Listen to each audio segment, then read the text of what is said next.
तो भाई आईपीएल 2025 के मेगा ऑक्शन के बाद जिस टीम को लेकर ये कहा जा रहा था कि इस टीम ने सबसे अच्छा ऑक्शन खेला है, इस टीम ने बहुत ही कैलकुलेटेड तरीके से सोच समझ के बोलियां लगाई हैं, वो टीम थी none other than Chennai Super Kings. हर किसी का मानना था कि जिस टीम ने सबसे बेहतरीन ऑक्शन खेला वो कोई और नहीं, वो सीएसके की टीम है। अब जहां एक तरफ बहुत से लोगों का यही मानना था, तो वहीं दूसरी तरफ जो सीएसके के पूर्व सुपरस्टार है सुरेश रैना, उनका मानना है कि सीएसके आईपीएल 2025 के लिए एक तगड़ा स्क्वाड बनाने में पूरे तरीके से विफल रही है। हाल ही में टाइम्स नाउ से बात करते हुए जब सुरेश रैना से सवाल पूछा गया कि आपके हिसाब से आईपीएल 2025 की सबसे स्ट्रॉन्गेस्ट टीम कौन सी है, सबसे तगड़ा स्क्वाड आखिर किस टीम का है, तो सुरेश रैना कहते हैं कि ना ही सबसे तगड़ा स्क्वाड आरसीबी का है, ना ही सबसे स्ट्रॉन्गेस्ट स्क्वाड सीएसके का है। सबसे स्ट्रॉन्ग स्क्वाड अगर किसी टीम का है तो वो है none other than Mumbai Indians. इसी चीज पे और बात करते हुए रैना ये भी कहते हैं कि सीएसके का वैसे तो स्क्वाड ठीक ठाक है, लेकिन उनका जो मिडिल ऑर्डर है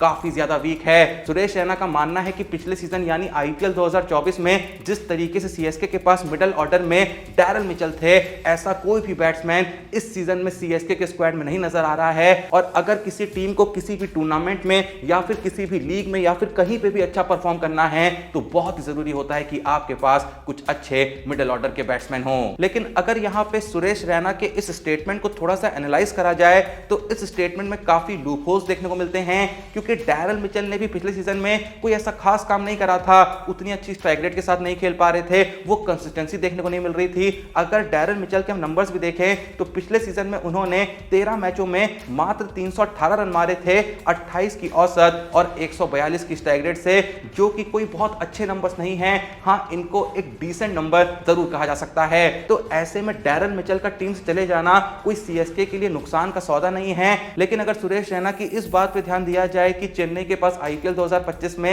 एक स्ट्रॉन्ग स्क्वाड नहीं है, तो हां, हो सकता है कि कुछ हद तक ये बात सत्य हो, क्योंकि अगर हम चेन्नई का पूरा स्क्वाड देखें तो चेन्नई में जो हमें बैट्समैन देखने को मिलते हैं उनमें ऋतुराज गायकवाड़ है, महेंद्र सिंह धोनी है, डिवॉन कॉनवे है, राहुल त्रिपाठी हैं, शेख रशीद हैं, वंश बेदी हैं, आंद्रे सिद्धार्थ हैं, उनके अलावा रचिन रविंद्र हैं जो ऑलराउंडर के तौर पे काम आ सकते हैं। बाकी ऑलराउंडर्स में कुछ और नाम दिखते हैं जैसे कि रविचंद्रन अश्विन हैं, विजय शंकर हैं, सैम करन हैं, अंशुल कंबोज हैं, दीपक हुडा हैं, जेमी ओवर्टन हैं, कमलेश नागरकोटी हैं, रामकृष्ण घोष हैं, रविंद्र जडेजा हैं और शिवम दुबे हैं। अब अगर हम यहाँ पे चेन्नई की स्ट्रॉन्गेस्ट प्लेइंग 11 भी देखें तो देखो ओपनर्स के तौर पे गायकवाड़ और कॉनवे रहेंगे, जो कि एक बहुत ही अच्छी ओपनिंग जोड़ी है। हमेशा चेन्नई के लिए अच्छा काम इन्होंने करके दिया है और दोनों का ही करंट फॉर्म ठीक ठाक चल रहा है। तो ऐसे में ओपनिंग को लेके तो यहाँ पे चेन्नई को ज्यादा चिंता नहीं होगी। अब थोड़ा सा अगर मिडिल ऑर्डर की बात करें, जिसके बारे में यहाँ पे सुरेश रैना बात कर रहे हैं, तो आखिर चेन्नई की स्ट्रॉन्गेस्ट प्लेइंग 11 में मिडिल ऑर्डर किन प्लेयरों पर निर्भर रहेगा।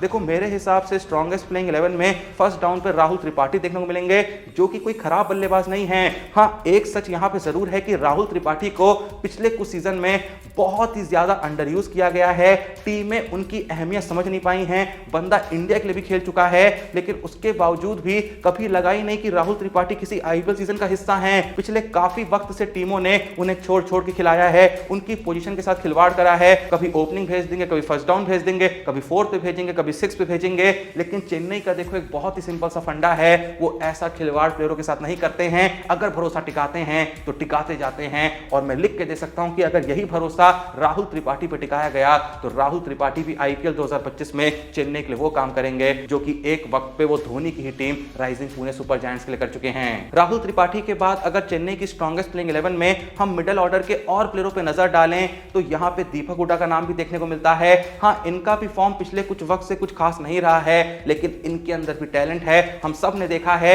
इंडिया के लिए T20 इंटरनेशनल के अंदर भाई सेंचुरी तक जड़ चुके हैं, और लखनऊ के लिए भी कई बार फर्स्ट डाउन सेकंड डाउन की पोजीशन पे डिसेंट पारियां खेल चुके हैं। तो ऐसे में अगर ये भी थोड़ा बहुत फॉर्म दिखा दें तो ये जो बातें चल रही हैं कि चेन्नई का मिडिल ऑर्डर वीक है, ये इन बातों को पूरे तरीके से खारिज कर सकते हैं। इसके अलावा हमें चेन्नई की स्ट्रॉन्गेस्ट प्लेइंग 11 में शिवम दुबे का नाम देखने को मिलता है, जो कि कमाल के फॉर्म में चल रहे हैं। हाल ही में इंग्लैंड के खिलाफ खेली गई T20 सीरीज के आखिरी 2 मैचेस में अर्धशतक लगा के आए, दूसरे मैच में 13 बॉलों पे तूफानी 30 रन जड़ के आए। मतलब इनका भी फॉर्म जो है पूरे तरीके से वापस आ चुका है। उसके अलावा हमें मिडिल ऑर्डर में या फिर कह लें थोड़ा सा फिनिशिंग पोजीशन में जडेजा देखने को मिलेंगे, धोनी देखने को मिलेंगे, सैम करन देखने को मिलेंगे, और जरूरत पड़ी तो अश्विन भी भाई यहां पे थोड़ा बहुत खेल सकते हैं। तो बैटिंग कोई ऐसी खराब भी नहीं है। हाँ, कुछ प्लेयर्स ऐसे जरूर हैं जो अपने फॉर्म को खोज रहे हैं, उसके अलावा जडेजा जैसे कुछ प्लेयर हैं जो टी20 में कितना चल पाएंगे या नहीं चल पाएंगे कुछ किसी को नहीं पता, पर हां ये तो बिल्कुल नहीं कह सकते कि इनके पास प्लेयर ही नहीं है,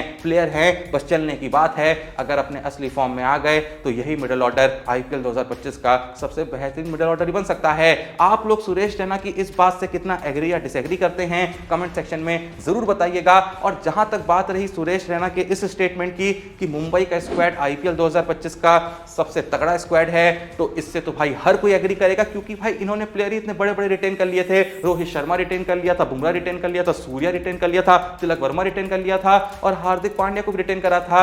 अब जिस टीम के पास इंडियन टीम के ही सारे मेन प्लेयर्स हों, सारे प्राइमरी प्लेयर्स हों, तो उनका तो स्क्वाड अच्छा होगा ही ना। खैर आप लोग इस बारे में जो भी सोचते हैं जल्दी से कमेंट सेक्शन में बता दीजिए, वीडियो को लाइक कर दीजिए, चैनल को सब्सक्राइब कर दीजिए। मिलते हैं नेक्स्ट वीडियो में, तब तक के लिए जय हिंद, धन्यवाद।